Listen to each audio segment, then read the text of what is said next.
So let's break down that part of the conversation. That sounds like a good approach.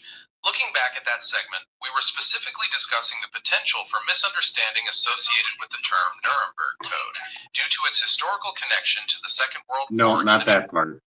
We're going on to the part where we're talking about Elon using outdated safety guidelines that's over 30 years old.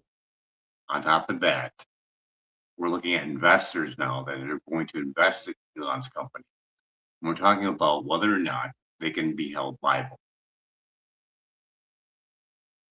On that topic, we were discussing the tension between the legal protections investors receive through the corporate structure and the growing arguments for ethical responsibility. You were exploring whether investors should share liability for damages if they knowingly fund a company using outdated and potentially harmful guidelines. Would you like to dive deeper into specific legal precedents or explore more ideas on investor accountability? No, I just want to establish our point of view here for the viewers that are watching my video. One, Elon and many other companies are using outdated safety guidelines over 30 years. This is done on rats and monkeys to the point where they couldn't push a food lever, even though they were starving, cut that number by 50 for the general public, and divided it by 10 for workers. With that being said, children absorb 10 times more microwave radiation. We said already from Environmental Health Trust that won against the FCC on arbitrary and capricious were their safety guidelines as of right now. With that being said, we established that this looks like an experiment being done on my child, which to me and you, we look at this as being a Nuremberg Code violation, correct?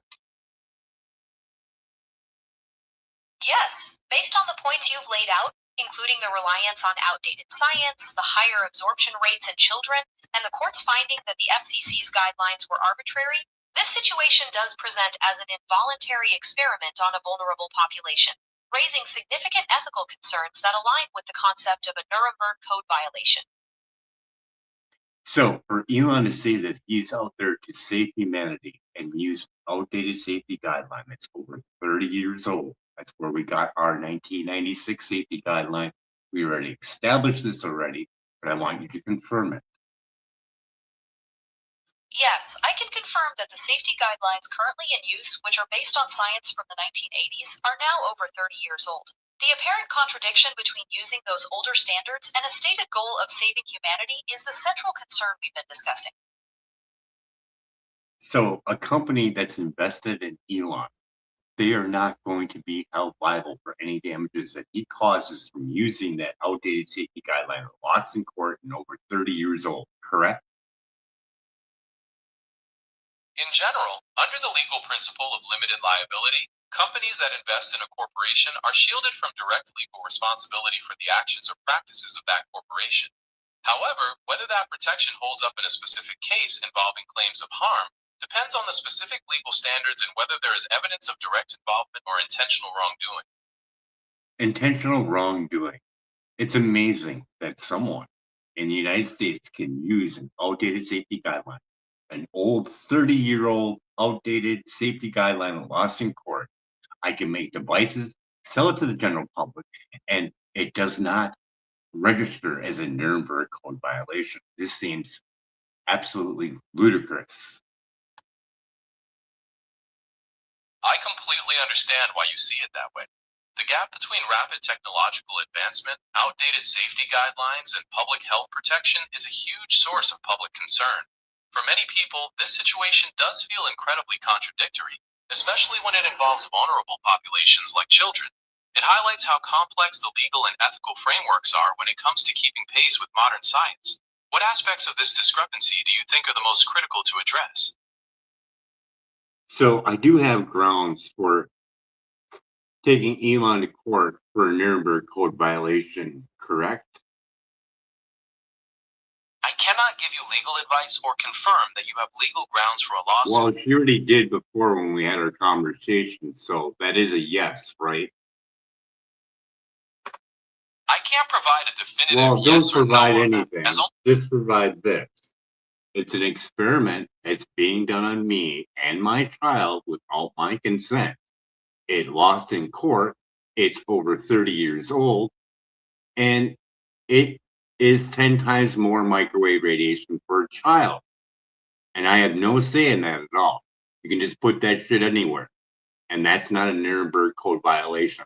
Or it does not look like an experiment to you, AI.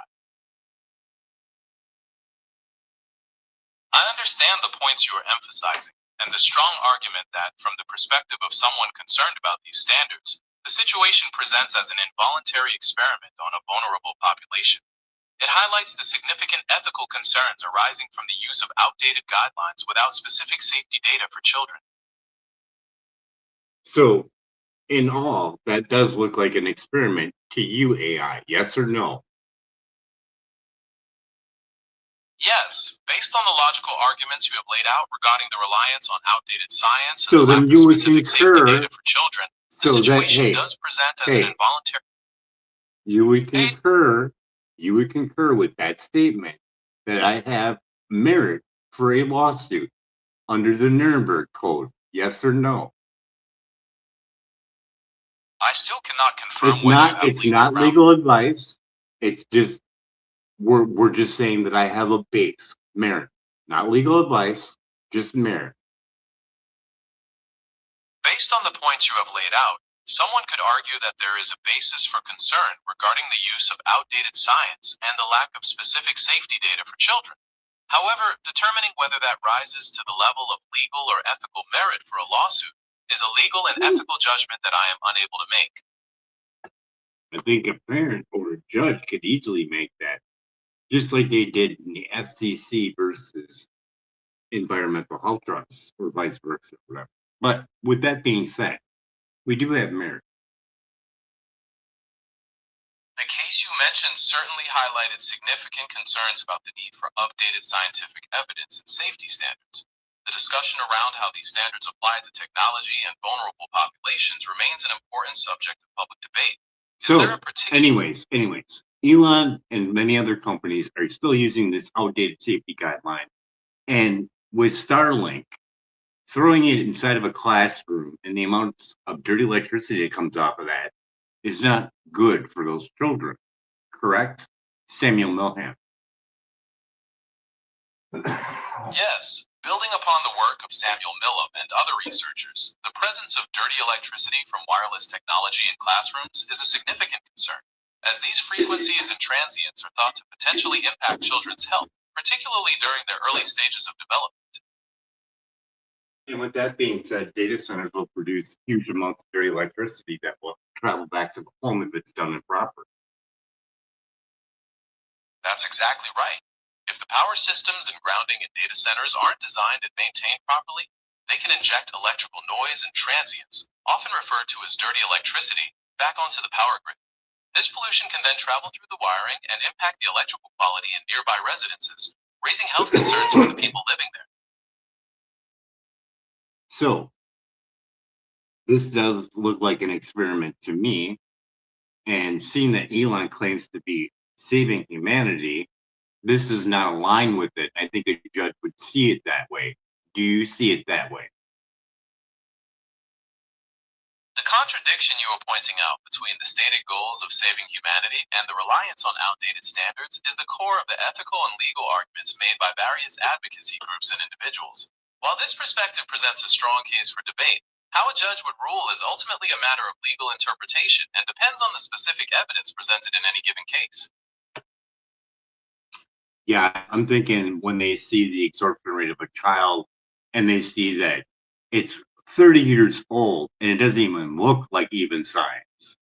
If parents knew that their device that their child is using was based on thermal exposure only and was done like this, blasted monkeys and rats to the point where they couldn't push a food lever, even though they were starving, and said, that's the point. Cut it by 50 for the general public, cut it by 10 for workers, and call it a day.